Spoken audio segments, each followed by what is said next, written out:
भक्तजनों, आज हम सुनेंगे रविवार व्रत की विधि एवं कथा।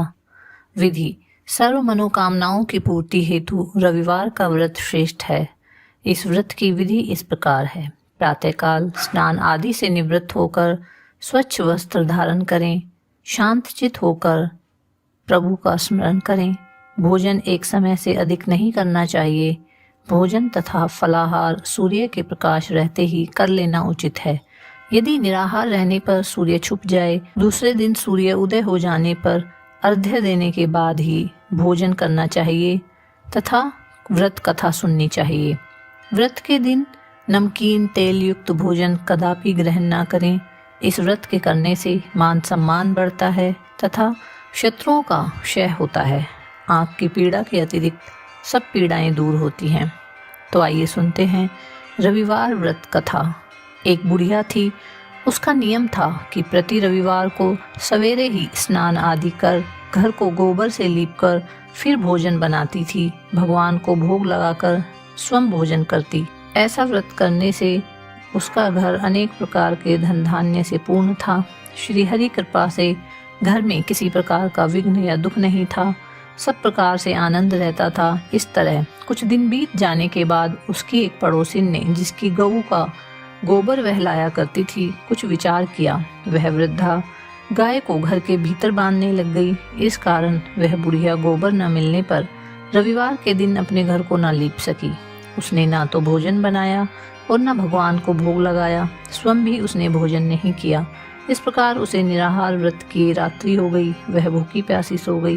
रात्रि में भगवान ने उसे स्वप्न दिया और भोजन न बनाने तथा भोग न लगाने का भेद पूछा। वृद्धा ने गोबर न मिलने का कारण सुनाया। तब भगवान ने कहा कि माता, हम तुमको ऐसी गाय देते हैं जिससे सभी इच्छाएं पूर्ण होती हैं, क्योंकि तुम हमेशा रविवार को गऊ के गोबर से लीपकर भोजन बनाकर मेरा भोग लगाकर खुद भोजन करती हो। इससे मैं खुश होकर तुमको वरदान देता हूँ, क्योंकि ऐसा करने से मैं अत्यंत संतुष्ट होता हूँ। निर्धन को धन और बांझ स्त्रियों को पुत्र देकर उनके दुखों को दूर करता हूँ तथा अंत समय में मोक्ष देता हूँ। स्वप्न में ऐसा वरदान देकर भगवान तो अंतर्ध्यान हो गए और जब वृद्धा की आंखें खुली तो क्या देखती है, आंगन में एक अति सुंदर गाय और बछड़ा बंधे हुए हैं। वह गाय और बछड़े को देखकर अति प्रसन्न हुई। उसने उन्हें घर के बाहर बांध दिया और वहीं खाने को चारा डाल दिया। जब उसकी पड़ोसिन ने बुढ़िया के घर के बाहर एक अति सुंदर गाय और बछड़े को देखा तो जलन के कारण उसका हृदय जल उठा, और जब उसने देखा कि गऊ ने सोने का गोबर किया है, वह उस गोबर को ले गई और अपनी गाय का गोबर उसकी जगह रख गई। वह रोजाना ऐसा ही करती रही और सीधी सादी बुढ़िया को इसकी खबर तक नहीं होने दी। तब सर्वव्यापी ईश्वर ने सोचा कि चालाक पड़ोसिन के काम से बुढ़िया ठगी जा रही है। सो ईश्वर ने संध्या के समय अपनी माया से बड़ी जोर की आंधी चला दी। बुढ़िया ने अंधेरे के भय से अपनी गाय को घर के भीतर बांध दिया। प्रातःकाल उठकर जब वृद्धा ने देखा कि गऊ ने सोने का गोबर दिया है तो उसके आश्चर्य की सीमा न रही और वह रोजाना गाय को घर के भीतर बांधने लगी। उधर पड़ोसिन ने देखा कि गाय घर के भीतर बांधने लगी है और उसका सोने का गोबर उठाने का दाव नहीं लग रहा है, तो वह जलन से जल उठी और कुछ उपाय न देख उस देश के राजा की सभा में जाकर बोली, महाराज, मेरे पड़ोस में एक वृद्धा के पास ऐसी गाय है जो आप जैसे राजाओं के ही योग्य है। वह नित्य सोने का गोबर देती है। आप उस सोने से प्रजा का पालन कीजिए। वह वृद्धा इतने सोने का क्या करेगी? राजा ने ये बात सुन अपने दूतों को वृद्धा के घर से गाय लाने की आज्ञा दी। वृद्धा प्रातः ईश्वर का भोग लगा भोजन ग्रहण करने जा रही थी कि राजा के कर्मचारी गाय खोल कर ले गए।